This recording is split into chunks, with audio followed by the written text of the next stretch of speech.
വിശുദ്ധ യോഹന്നാൻ അറിയിച്ച നമ്മുടെ കർത്താവ് ഈശോ മിശിഹായുടെ പരിശുദ്ധ സുവിശേഷം 17-ാം അധ്യായം 20 മുതൽ 26 വരെയുള്ള തിരുവചനങ്ങൾ. അവർക്ക് വേണ്ടി മാത്രമല്ല, അവരുടെ വചനം മൂലം എന്നിൽ വിശ്വസിക്കുന്നവർക്ക് വേണ്ടി കൂടിയാണ് ഞാൻ പ്രാർത്ഥിക്കുന്നത്.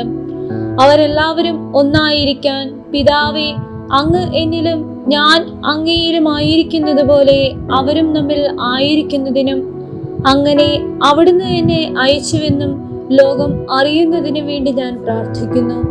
നാം ഒന്നായിരിക്കുന്നത് പോലെ അവരും ഒന്നായിരിക്കുന്നതിന് അങ്ങ് എനിക്ക് തന്ന മഹത്വം അവർക്ക് ഞാൻ നൽകിയിരിക്കുന്നു.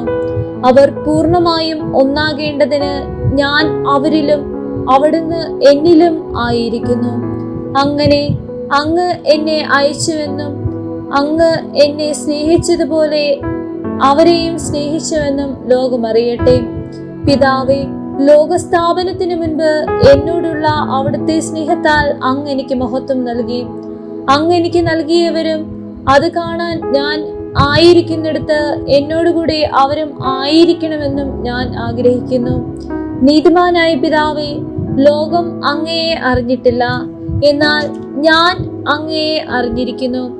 എന്നെ അവിടുന്നാണ് അയച്ചതെന്ന് അവരും അറിഞ്ഞിരിക്കുന്നു. അങ്ങയുടെ നാമം അവരെ ഞാൻ അറിയിച്ചു.